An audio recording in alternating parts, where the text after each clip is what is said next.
I think on the whole, it's been a good start.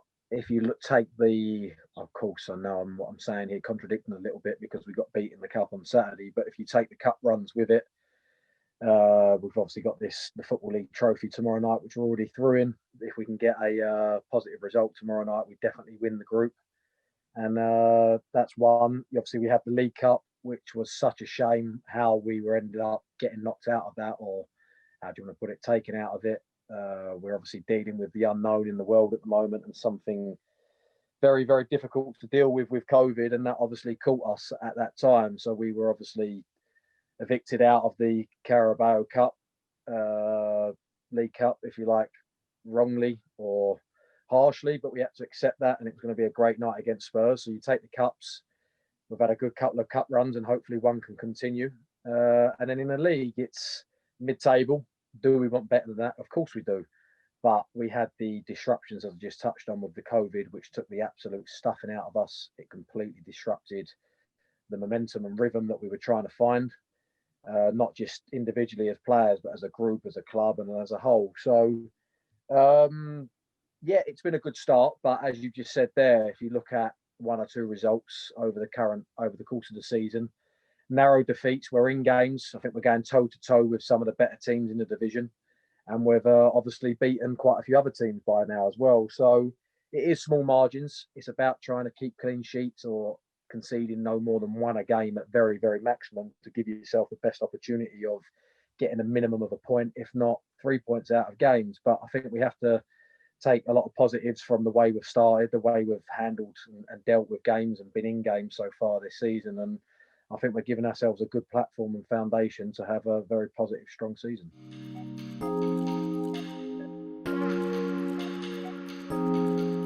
Yeah, look, I think I'm one of them that I'm from the position that I play in terms of being a midfielder. The modern day game, or if you like, our positions are looked at. You've got a number four, if you like. When I say number four, that's more of the sitting one, the deeper one.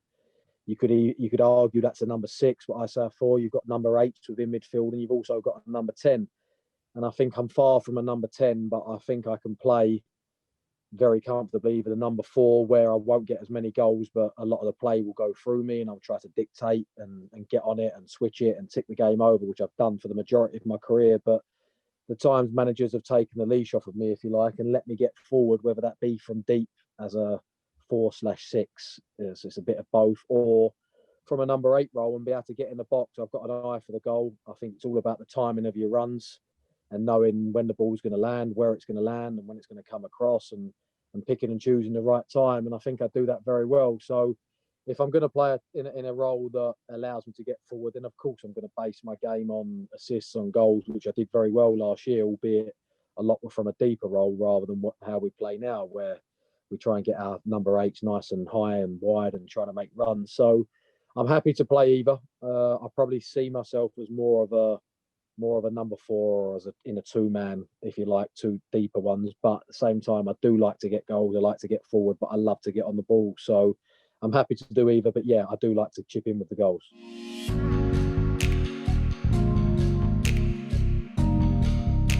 It was obviously we was in the isolation period then, so we wasn't really all with each other. We was having day-to-day Zoom calls and Zoom little sessions when we all started to feel well enough in terms of stretching and a bit of core and just ticking the body over.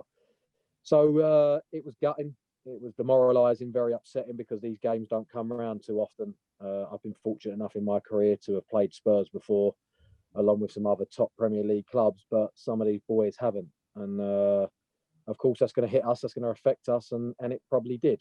And the biggest part of it was when we actually returned. We obviously wasn't really allowed any staff with us because they were still in quarantine, the ones who tested negative. And it was a very, very weird period that we had to sort of train ourselves. And Joby, obviously with his experience and being the captain, took those sessions. Then we probably played Cheltenham at a period when we wasn't right. We wasn't fit enough in terms of over the illness and hadn't trained. So it was a very difficult period and difficult time to play. So it sort of just all evolved and rolled out that, yes, the disappointment of not playing Spurs was there, but at the same time we had to lift ourselves and get over it. And it was just nice to get back playing games, albeit we wasn't ready, but we had to get that 1 or 2 games early to get it out of systems. And I think we've put it behind us very quickly, and a credit to the players and the staff and the whole club to have done that. And we've moved on from it. Of course, it's gutting, but what can you do? It's been and gone, and that's now history.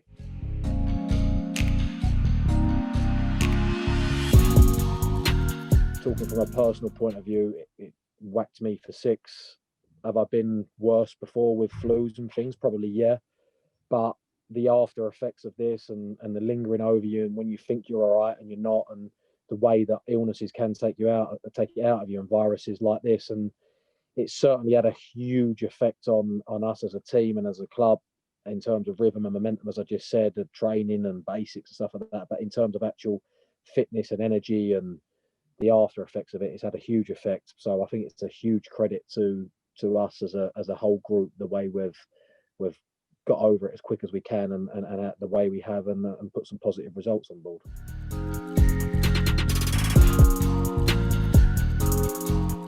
You can't beat playing games. It's a fact. Whether you're 18 or 38, it's playing football games is what it's all about, and that's where the bread and butter is. That's what we do it for. So you're going to ask me, do I prefer training or games? It's games.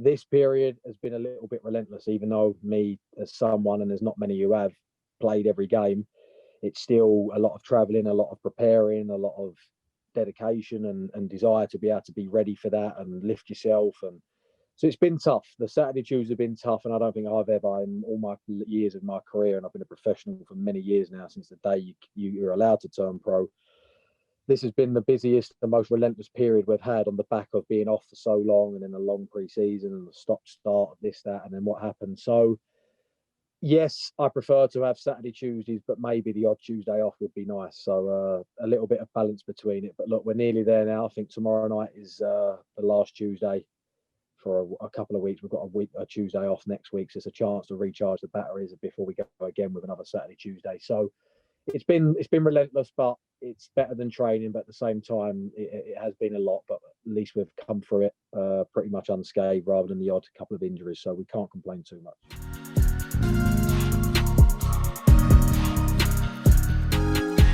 I think it takes the edge off of it. I love fans, whether it's home or away fans, or whether it's fans that are getting behind you, or the opposition fans giving you some stick. I think having fans is what the game's all about. It drives us on as individuals and as a team and a group. So it's lost that extra edge, maybe that half a yard or that bit more buzz about whether it be scoring a goal or that lift that you need at a time of a game. But at the same time, when you're out there, it's me versus him. It's 11v11 or whatever it might be at that time. And you need to want to win, and you need to drive yourself to win, and that extra bit of fight. So it's about competitive edge. We train day in, day out without fans, and you've got to be the best for yourself, and you've got to want to win. You got to want to better yourself and win for yourself and for the team. And so, yes, it's probably lost a little bit of edge, and it's not the same. But at the same time, I think once you're out there, you're out there, and it's just about giving you all.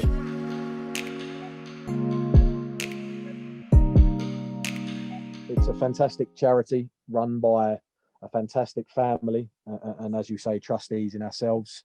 It's raising awareness for something that needs more awareness. It happens all too often. It sadly happened to a great man in Justin, someone very close to many of us, and we need to try and save as many lives as we can moving forward. And that's exactly why Charlie, Kerry, Sydney, the family wanted to do this and set this up, and it's raised a fantastic amount of an income for some substantial amount of funds that will go towards raising awareness in saving as many lives as we can. If it's one life a year or one life a week, or hopefully, please God, many more, that's a success to us, and that's why we're doing it. And it's all about raising the awareness in CPR, being able to act and save someone's life if it was to ever have to happen in front of you. Which in this case, people wasn't available and wasn't qualified, if you like, to be able to do that. And also in terms of defibrillators, getting them in places where they should be, whether that be day-to-day high streets, shopping malls, or in this, more so these cases, local gyms, big gyms, sport facilities that are there available and ready if and whenever this was to happen. So please God, we can save lives, and that's exactly why and what we're doing it for.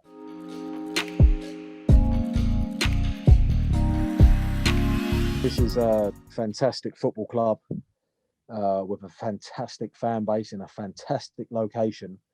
And the biggest thing of all, or as big as whatever you need at any football club, which it didn't have before or during that period you just said, it has fantastic owners. And when I say that, I mean it like as big as I could say it. Nigel Kent and the board around them are as good, if not better, than I ever have worked at some of the big clubs I've been at as well. And that will always give you a good foundation and stepping stone to being successful. And this club deserves to at least be in League One. It's got the basics and the basis of being in League of being a League One football club. We had big setbacks over the last few years, but over the last obviously year or 2 years, with what since Justin come back to the club and what he done with the promotion and playing a huge part in saving the club with obviously the owners as I just touched upon. We've now got the basics there to be able to step and go. It's not going to happen overnight, as we know that. It's all about improving each season, each year. And I think it's obvious to see that we're improving each year with the promotion than last year where we finished. And I think we'd have finished a lot higher or a fair bit higher if the season was to have finished. And I think we're showing glimpses, or we're showing a lot of this year of a good, solid foundation of a team, a squad that's got a great chance of stepping again and improving again this season. And hopefully, please God, this season, if not in the next season or two to come, we can get ourselves a promotion and get this club back to at least, as I say, League One where it deserves to be, because it's a fantastic club and the fans deserve it more than anyone.